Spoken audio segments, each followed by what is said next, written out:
manusia adalah hamba Allah, makhluk ciptaan Allah. Tapi kenapa dikasih ujian, dikasih cobaan?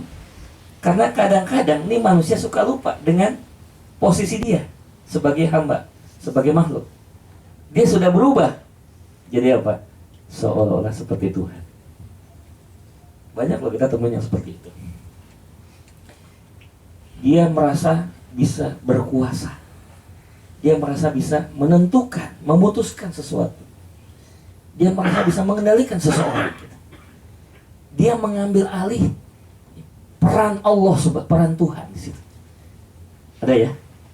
Manusia yang sebenarnya adalah makhluk ciptaan Allah, tapi behaviornya, perilakunya kadang-kadang sudah seperti Tuhan. Bahkan, maaf, bisa terjadi juga dalam dakwah, Pak. Kamu kafir ya, kamu musyrik, kamu tuh munafik. Nah, ini mukmin nih gitu. Loh, siapa sih sebenarnya berhak memberikan judge seperti itu? Bukan kita. Oh. Nahnu du'at walasna qudut. Kita ini tugasnya mengajak, bukan mengejek. Dakwah itu ada 5 prinsip. Kita itu mengajak, bukan mengejek. Kita ini mencuci hati manusia, bukan mencaci. Kita ini mendidik, bukan mendadak.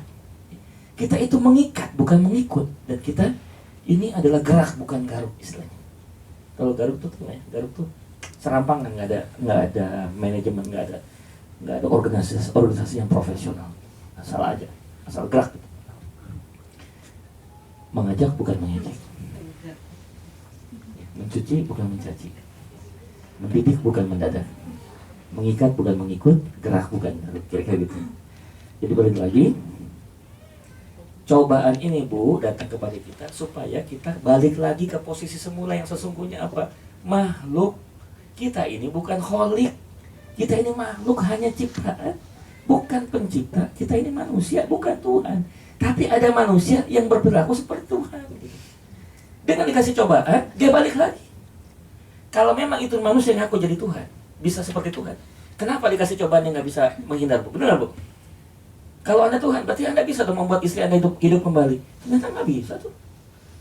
Kalau Anda Tuhan, Anda bisa dong menjamin bahwa bisnis Anda nggak akan pernah bangkrut. Ada perusahaan yang memasang reklame, perusahaan kami tidak pernah bangkrut, anti bangkrut. Wah, kalau ada mungkin pada ramai pada daftar di situ kali ya. Perusahaan yang nggak pernah bangkrut seumur hidup. Ada nggak ada?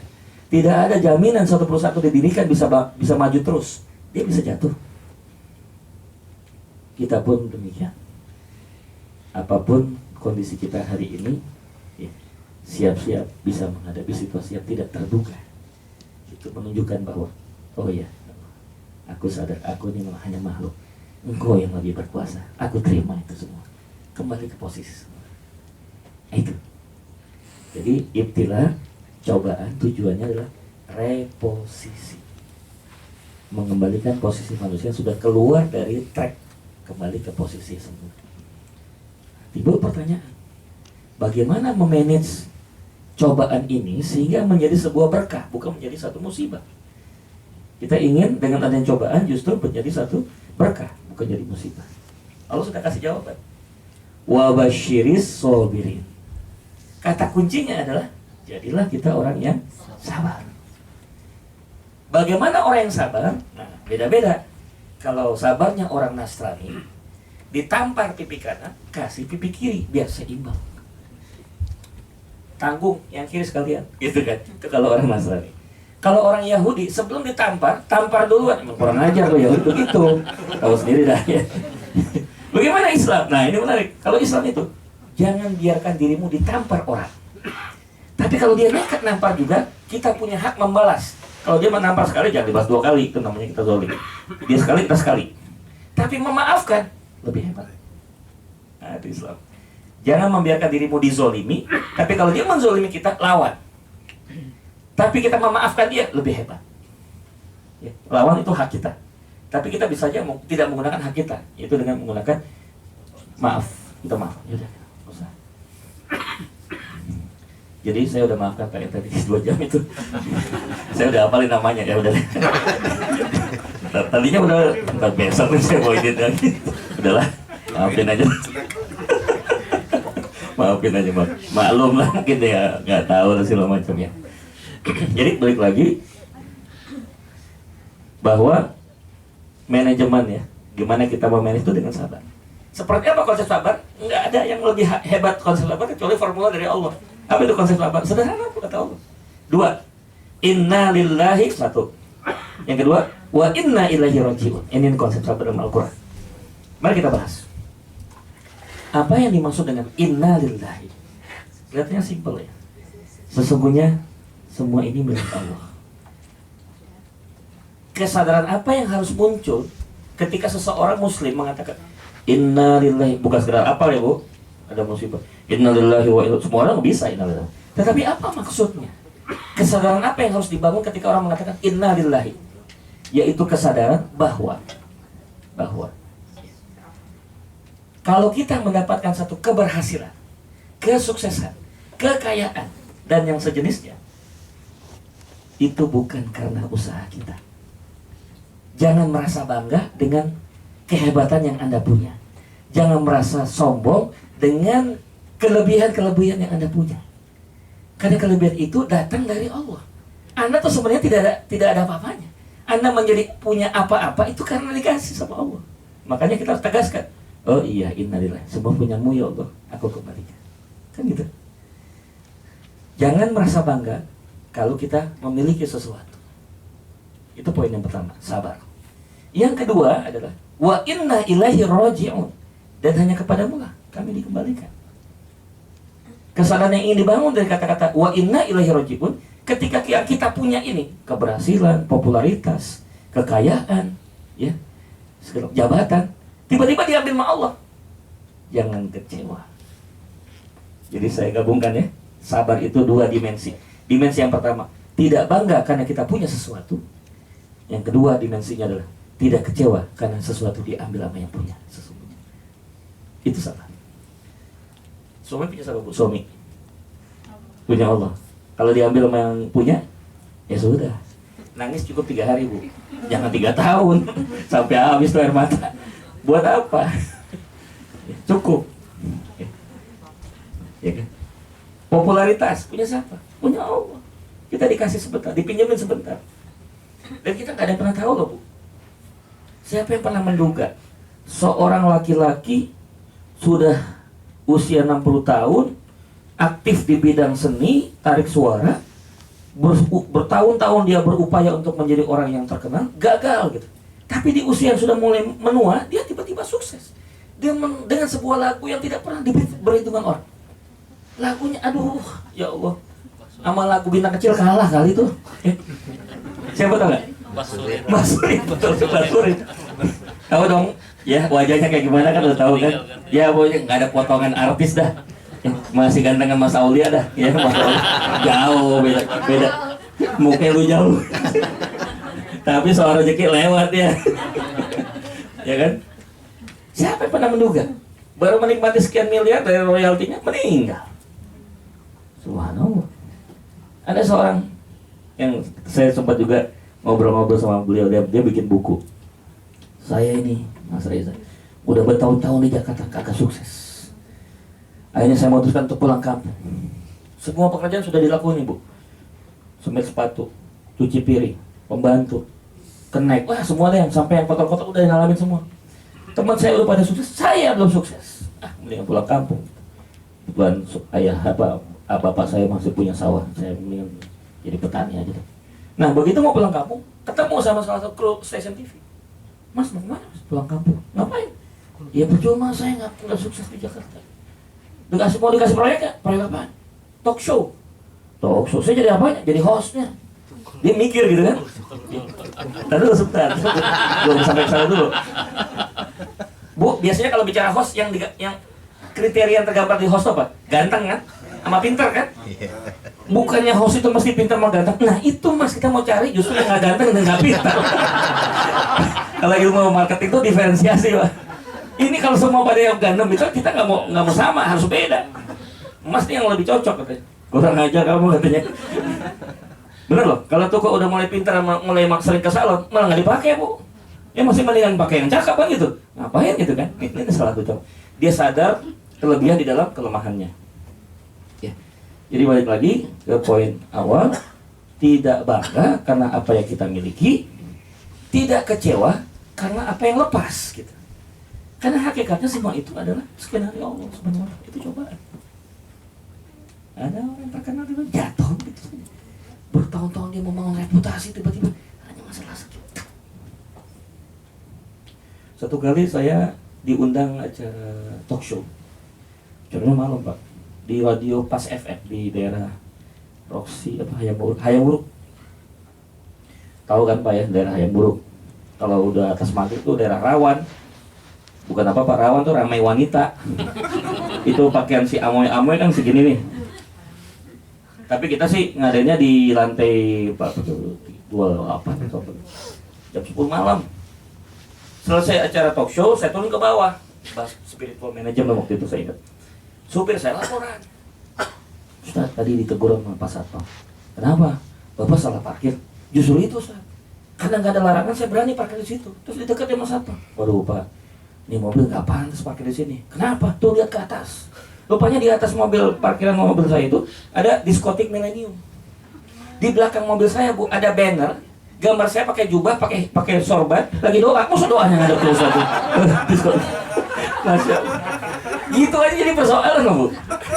Bagus juga di saat mengingetin dia.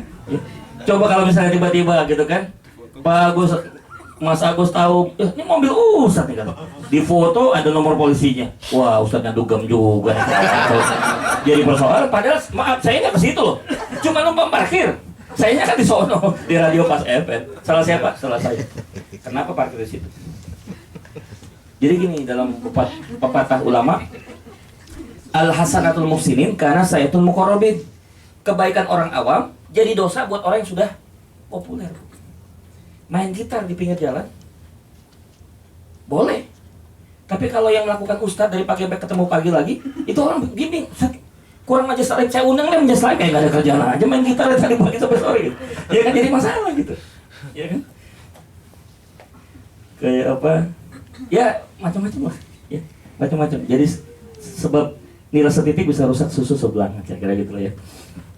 Jadi balik lagi, apa yang kita dapat jangan merasa bangga, apa yang lewat lepas jangan merasa kecewa. Udah, kuncinya itu aja Bu. Menghadapi cobaan mah itu aja, manajemennya dengan cara begitu. Itu yang disebut sabar. Itu ya. Sampai sini cukup jelas ya. Baru 1/24 perjalanan kita. Belum capek juga.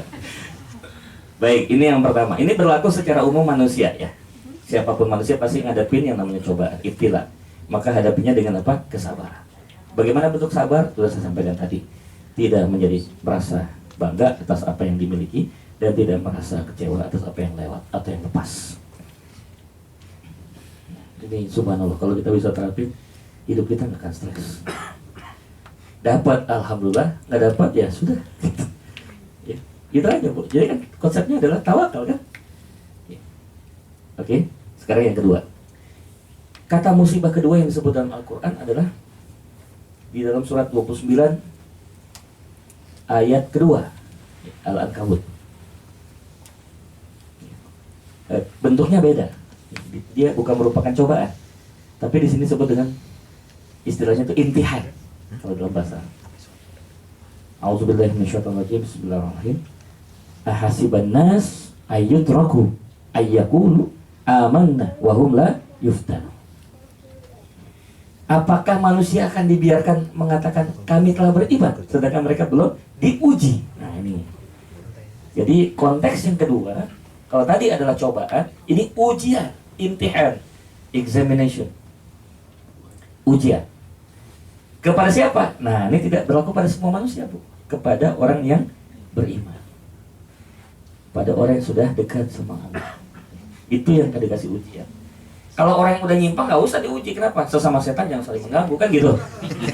Gue tahu ya temen gue. Apa yang digoda? Justru yang digoda kita yang pada ngaji ini yang digoda. Ya terutama yang lagi nyender yang di pojok-pojok gitu. Ya tidur aja deh, kata tidur. Ngapain ya Ustaz gitu kan? Tidur aja kata gitu. Maaf nih bukannya nyinggung ya, cuma nyindir doang ya. Udah mulai waktu udah mulai berkurang ini. Oke. Jadi yang kedua adalah imtihan. Ya sama lah Bu, anak kita Bu, dari SD mau naik SMP nggak mungkin langsung aja langsung naik SMP, nggak mungkin. Harus dilewati proses ujian kan Bu. Kalau dia lulus dan lolos, baru naik SMP. SMP mau ke SMA, ada lagi ujiannya. Tapi kan ujiannya nggak sama waktu SD kan. Makin tinggi ujiannya makin apa Bu? Makin berat. SMA mau ke perguruan tinggi, ada lagi ujiannya gitu. Begitupun seterusnya S1, S2, S3. Hidup seperti itu. Latar kabunna tobakon an tobak. Surat 84 ayat 19. Kamu itu dalam hidup akan mengalami tingkat demi tingkat. Kita punya milestone semuanya. Punya sejarah hidup. Nah, kita manusia itu harus setiap hari itu ada grow. Kalau kata Nabi itu, man kana yaumuhu khairum min amsihi fawarobi. Orang yang sukses itu adalah orang yang punya improvement, punya grow. Ya. Setiap hari ini lebih baik dibandingkan kemarin, hari ini lebih baik dibandingkan kemarin. Today is better than yesterday, and tomorrow will be better than today. Jadi selalu lebih baik. Improve. Sebab manusia ini kan ada 3 macam, 4 malah. Ada manusia yang jalan di tempat. Gitu, jalan di tempat. Sekarang bulan April ya? April. Tahun depan misalnya saya datang lagi ke Toronto, diundang lagi nih. Masih seperti yang dulu. Nah itu namanya jalan di tempat. Kita nih masih seperti yang dulu. Berarti jalan di tempat. Tapi kata orang Jawa, masih untung Ustaz jalan di tempat daripada apa? Istirahat di tempat gerak. Nah, kalau istirahat nggak maju, ya udah nggak maju-maju, diam gitu. Ya, terdaftar sebagai anggota pengajian, tapi nggak pernah datang. Sekalinya datang terlambat, pulang duluan. Datang terlambat, pulang duluan. Lagi ngaji, banyak tidurnya. Masya Allah. Tapi sekali lagi orang Jawa bilang pas filsafatnya kan untung lagi gitu. Masih untung saya di tempat daripada bubar jalan. Nah, dipecat dari pengajian karena penggelapan dana dan segala macam. Baik. Yang kita inginkan dalam hidup apa Bu? Maju jalan. Dan orang yang bisa maju jalan adalah orang yang melakukan 2 sikap. Sikap pertama adalah forget the past mistake. Yang kedua, see the brighter future. Hanya itu yang bisa. Orang yang berani melupakan kesalahan di masa lalu dan berani menatap harapan di masa depan, itu yang akan maju jalan. Coba, kalau kita mau jalan, keseringan nengok belakang, nggak maju-maju. Nanti jangan-jangan ini lagi. Dia ke belakang, nggak maju-maju. Cukup sekali aja, baru males. Terus aja. Pak yang biasa bawa mobil, kan ada kaca spion kiri kanannya, ya kan? Ada ini kan, ya kita menatap ke depan ada kaca besar itu kan, ada kaca juga. Spion tuh sering-sering ditengok apa cukup sesekali aja Pak? Coba kalau keseringan nengok spion, kalau nggak nabrak yang listrik, ya kan? Sekali-sekali aja, oh aman belakang. Oke, tapi kan sepenuhnya kemana? Ke depan. Itu supir yang cerdas begitu, dia ke depan, tapi dia tetap waspada. Oke, aman, gitu. Jadi artinya apa? Bolehlah kita menengok masa lalu sekedarnya. Ya, tutup album lama. Kadang-kadang suka ada nih Bu bikin fitnah dalam rumah tangga apa tuh? CLBK, cinta lama bersemi kembali. Teman SMP mantan pacar ngontek di Facebook kan. Terus kopi darat lagi. Suami pas lagi tugas lagi ke Indonesia. Nah, kejadian deh. Ketemunya di Toronto ya. Ini ada nih kejadian nih. Kok pada ketawa? Saya mah ini aja imajinasi aja.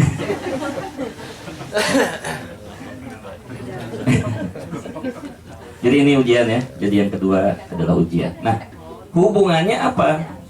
Saya mau bahas ini dulu. Tujuannya apa Allah kasih ujian kepada kita? Supaya kita semakin meningkat kualitas. Kualitas kehambaan kita kepada Allah itu makin meningkat. Di berbagai literatur disebutkan ada 5 tingkatan. Ya, kita biasa sebut dengan 5M. M yang pertama adalah Muslim, yang biasanya ditandai, ya, dicirikan dengan pelaksanaan rukun Islam. Kalau dia dikasih ujian pada saat dia sebagai Muslim diuji oleh Allah, kemudian dia lulus, maka dia lolos masuk ke M yang kedua, mukmin, yang sudah mengamalkan rukun iman, kan gitu. Nanti ini kita mau bahas lagi, ini lebih panjang lagi kita mau bahas, satu-satu kita bahas tuh, insya Allah. Terus dia dikasih lagi ujian yang lebih berat lagi, dia lolos, ya, masuk ke yang M3, muhsin. Ya sudah dalam tataran ihsan. Setelah itu masuk jadi muhsin, diuji lagi sama Allah, naik lagi mukhlis, orang yang ikhlas. Tahu orang yang ikhlas? Ada bayangan seperti apa? Kan ikhlas itu kan bahasa abstrak ya. Supaya gampang gini lah. Ini kayak orang buang hajat di WC. Iya, kalau keluar dari WC gimana apa perasaan kita? Alhamdulillah. Nggak ada orang keluar dari WC nyesal. Gue nyesal kenapa gue keluarin tadi ya kan? Nggak ada dah. Ya, pasti nggak ada. Iya kan? Minimal siul ya Pak ya. Minimal siul. Jadi orang ikhlas itu nggak pernah menyesal apa yang diberikan pada orang lain. Jumatan di Jakarta, Bu, khotibnya cerita tentang sedekah. Jemaah kan terobsesi banget gitu, buka dompet, taruh aja langsung jebret, nggak lihat lagi apa taruh di yang kotak itu tuh yang tromol. Selesai Jumatan dia beli satu, lah duit saya mana 100.000? Rupanya dia mau nyumbang 10.000, yang keluar 100.000. Ini kan mirip-mirip, yang satu merah, yang satu kan ungu ya Bu ya. Dipanggil DKM, buka tuh kotak aja. Dia dibuka, tuh kan benar uang saya diambil lagi 100, Masya Allah, ditukar 10.000. Yang kasihan siapa Bu? Malaikat. Ini manusia bikin kerjaan gua aja karena gua udah santai tadi, udah nyampe pahala 100.000, tuh tukar lagi. Gua kerja lagi nih katanya, hapus pahalanya.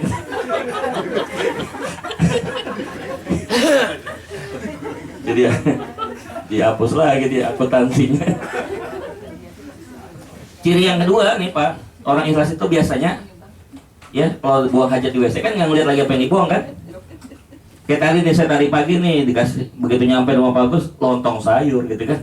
Nggak mungkin kita habis keluar dari apa? Wah, bukan lontong sayur tadi nih. Aduh, kebab tadi di traktir kebab. Waduh, kebab Afghanistan. Sayang banget katanya. Borong-borong lihat barangnya, buahnya baunya aja males ya. Jadi orang ikhlas itu nggak pernah lihat lagi apa yang diberikan pada orang lain. Do it and forget it. Nah, itu ikhlas. Kata Nabi, nyumbang tangan kanan, tangan kirinya nggak lihat. Jadi ini salah satu yang harus diluruskan dalam masalah konsep infak. Ya, sodako itu kan dua, sodako wajib namanya zakat, sodako sunnah namanya infak. Ini juga banyak juga distorsi juga di masyarakat. Sodako wajib zakat, sodako sunnah namanya infak kan gitu. Nah, bicara soal infak ini kadang-kadang perlu juga diluruskan. Ya, jangan sampai salah paham dalam konteks sodako dan infak ini. Ya, nanti lain waktu kita bisa lebih benar masalah ini.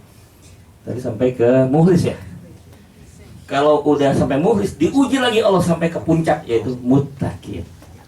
Makanya Bu, di dalam ayat Quran kalau bicara ibadah, ujungnya la'allakum tattaqun.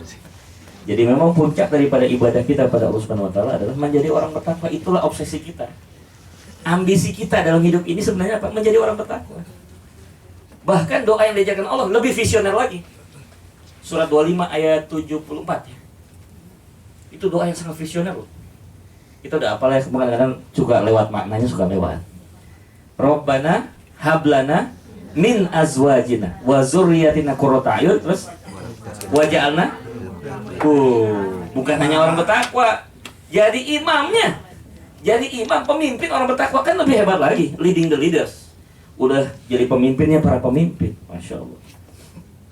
Itu doa yang diajarkan Allah Subhanahu wa taala pada kita. Baik, konteks yang kedua sudah selesai ya, yaitu bahwa tujuan Allah memberikan ujian itu supaya kita meningkat kualitas kehambaan kita. Bagaimana cara memanagenya? Satu kata, istiqomah. Istiqomah. Apa yang disebut dengan istiqomah? 3K. Nah ini, supaya mudah diingat. Saya senang bikin simplifikasi. 3K. K yang pertama adalah komitmen. Orang yang istiqomah itu komitmen, bukan komat kamit. Ya beda, itu beda. Ya, tiap hari dia bilang, iya saya ngaji, tapi nggak pernah datang gitu. Itu namanya komat kamit gitu. Kalau komitmen datang gitu, ya kan? Komitmen itu istiqomah. Yang kedua adalah konsisten. Karena Allah suka pada ibadah yang sedikit tapi konsisten. Mudawamah. Habis ngaji 23 rakaat tahajud, besok udah nggak ada lagi. Ya, malam itu doang. Lebih bagus walaupun nggak sampai 23 tapi rutin gitu. Sampai sepanjang hidupnya, itu lebih bagus. Itu yang kedua. Yang ketiga, konsekuen. Kalau kita sudah menyatakan beriman kepada Allah, kita mesti konsekuen dengan keimanan yang kita lakukan. Jangan menyesal. Bilal nggak pernah menyesal karena dia beriman pada Allah dan Rasulnya, walaupun dia harus disiksa. Itu konsekuensi keimanan gitu. Iman menjadi indah karena adanya tadi ujian itu.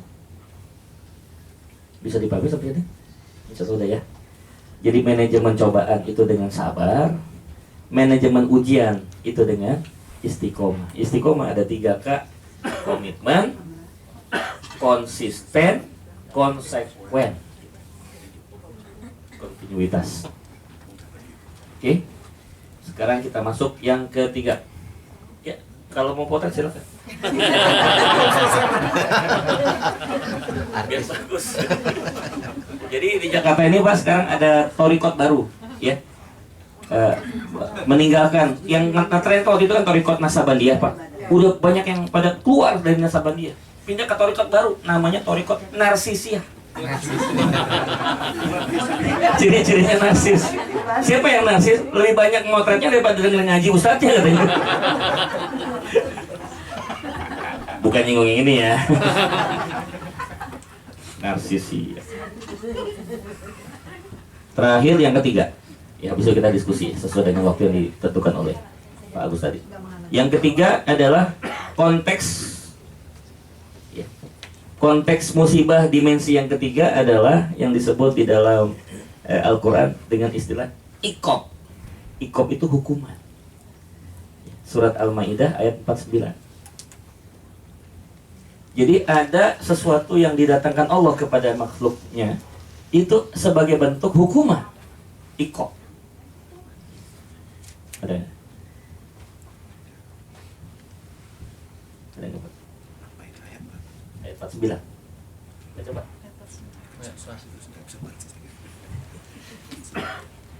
Buat saya pinjam Pak Quran.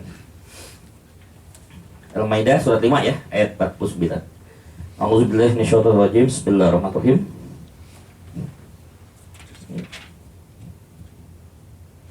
Ini ya. Mana?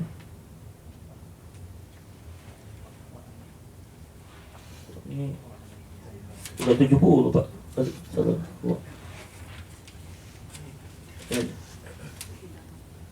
Nah ini. A'udzubillahi minasyaitonir rajim. Bismillahirrahmanirrahim. Fa'lam annama yuridullahu ayyusibahum bi ba'di dzunubihim. Ketahuilah bahwasanya ya, Allah menurunkan satu hukuman kepada kalian disebabkan apa? Bi dzunubihim, dosa-dosa kalian. Jadi udah jelas tuh, datangnya hukuman karena dosa. Oke. Jadi kalau tadi yang pertama, cobaan itu berlaku secara umum manusia, cara memanagenya dengan sabar. Yang kedua, khusus pada orang-orang yang dekat sama Allah itu dikasihnya ujian supaya terus meningkat kualitas kehambaannya. Nah yang ketiga agak beda nih. Didatangkan hukuman karena apa? Dia melakukan dosa. Dosa ini ada dua jenis. Dosa vertikal dan dosa horizontal. Apa yang disebut dengan dosa vertikal? Yaitu melanggar perintah Allah, ya, menjalankan larangan-larangannya. Ya. Udah jelas dilarang, tapi dilakukan. Udah jelas diperintah, nggak dikerjain. Gitu. Berarti dia sudah melakukan dosa kepada Allah. Nah kalau kita berdosa kepada Allah, dosa yang bersifat vertikal, manajemennya satu, istighfar sama taubat, selesai. Simple. Istighfar dan taubat. Mohon ampun kepada Allah dan kembali gitu. Kalau di dalam istilah itu ada satu hadis qudsi riwayat Ahmad, sanadnya hasan. Di dalam kitab At-Targhib wa Targhib karang Syekh Imam Siri disebutkan, sesungguhnya aku, ini Allah yang bilang, sesungguhnya aku tidak pernah bosan mengampuni dosa hamba-hambaku sampai hambaku bosan minta ampun kepadaku. Tuh, coba. Kurang apa coba tuh Allah kita. Makanya kalau ada suami bikin kesalahan, jangan istri bilang, tiada maaf bagimu mas. Itu berarti ibu lebih hebat daripada Tuhan itu Bu. Nah Allah aja maafkan manusia, minta ampun. Habis sudah sering Ustaz, udah berkali-kali begitu lagi. Gimana saya nggak kesel? Emang dasar tuh laki-laki buaya darat kata gitu. Kebanyakan dengerin lagunya Maya. Harusnya ibu dengerin lagunya Mbak Sofi, tidak semua laki-laki. Kan ada lagunya. Ya kan? Iya betul Pak. Tidak semua laki-laki katanya. Baik. Jadi yang pertama dosa vertikal istighfar ya Bu. Kalau Nabi itu sebutkan dalam hadis, inni la astaghfirullahu ta'ala sab'ina marrah kulla yaum au mi'ata marrah fi hadis akhar.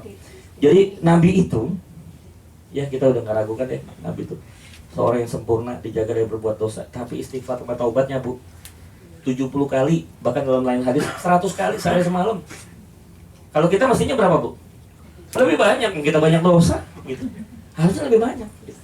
Dan seutama-utamanya istighfar yang diajarkan oleh Nabi adalah astaghfirullahaladzim wa atubu ilaih. Itu yang paling sederhana, paling singkat. Ibu kalau mau panjang lagi namanya sayyidul istighfar. Kita biasa baca habis maghrib dan habis subuh.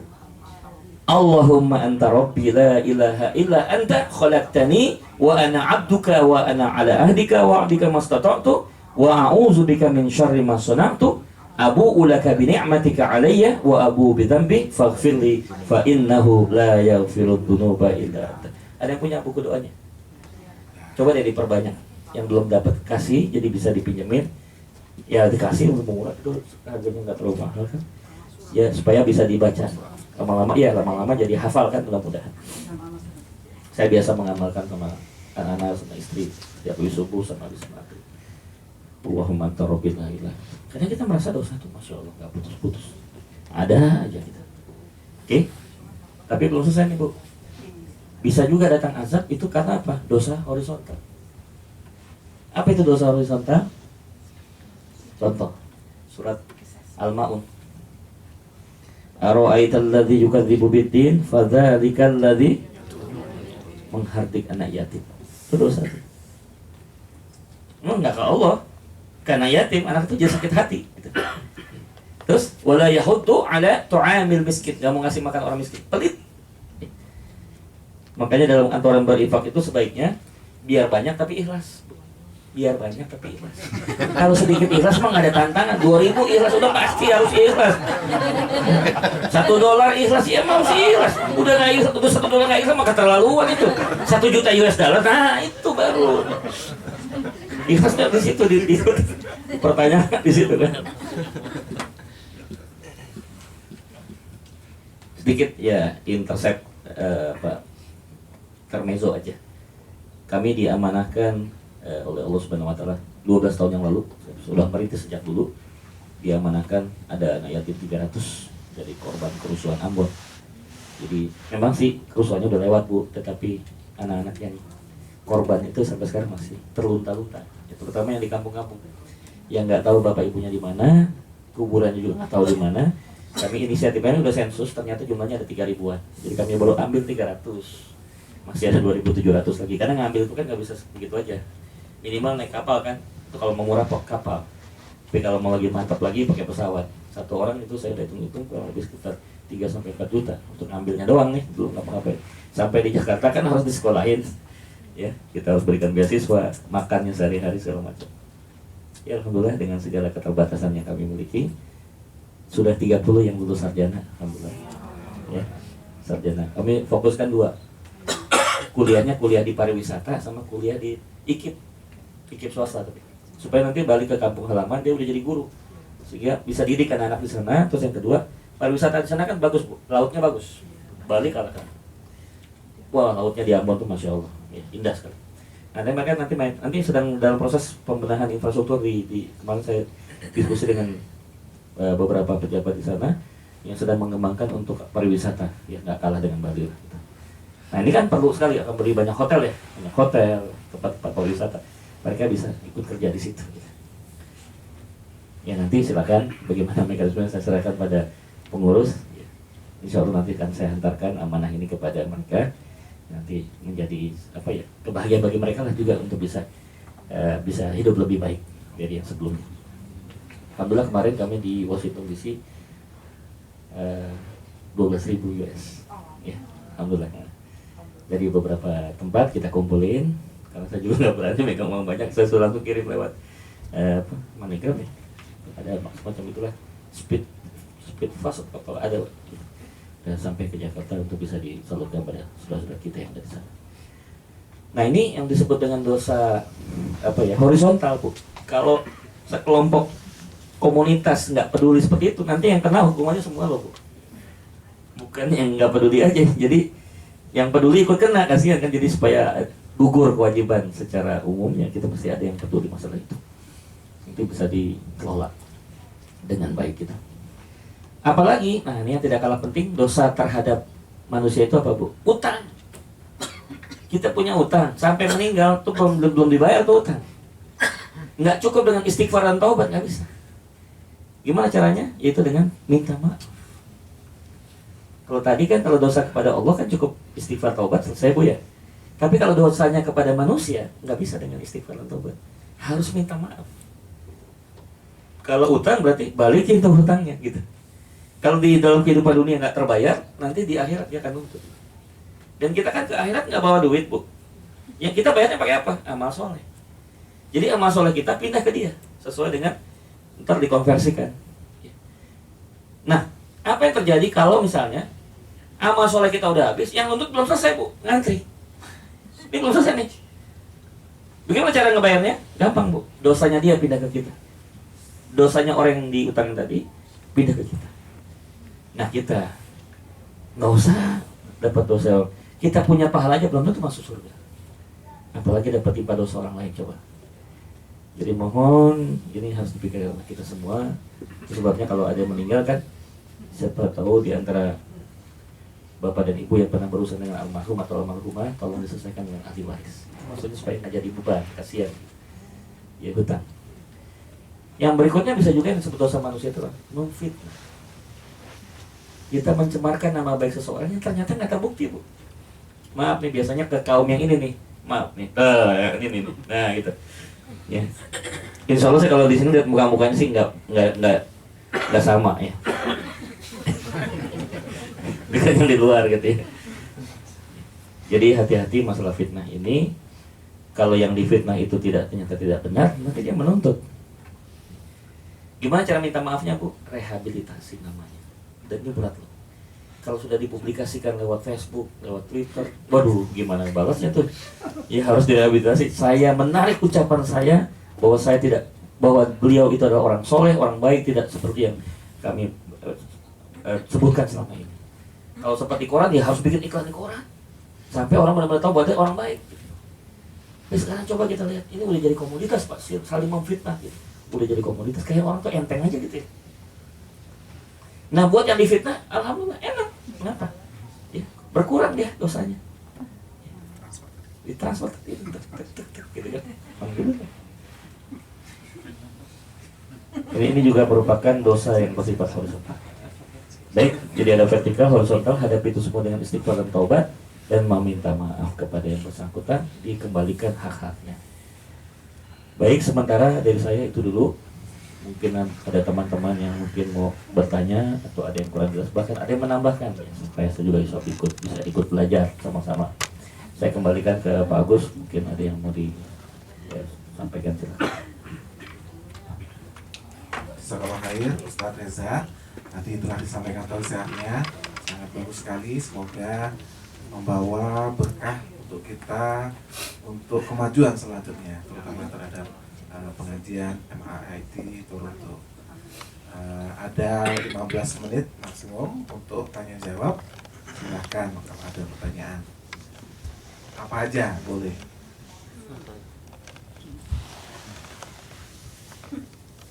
Ada pertanyaan? Silahkan.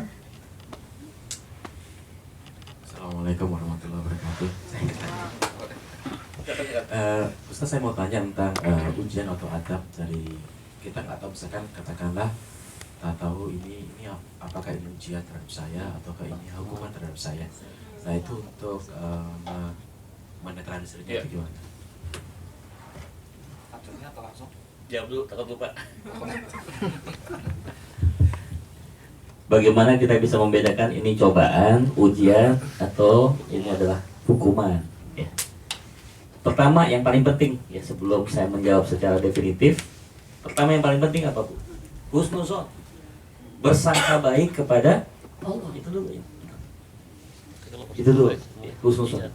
Apapun yang datang, mau bentuknya cobaan, kayak mau ujian, ya mau hukuman, tetap husnuzon. Jangan berubah sikap kita kepada Allah, tetap kita bersangka baik pada Allah. Itu yang pertama. Yang kedua, tadi sudah saya sampaikan. Kalau cobaan kan berlaku pada setiap manusia.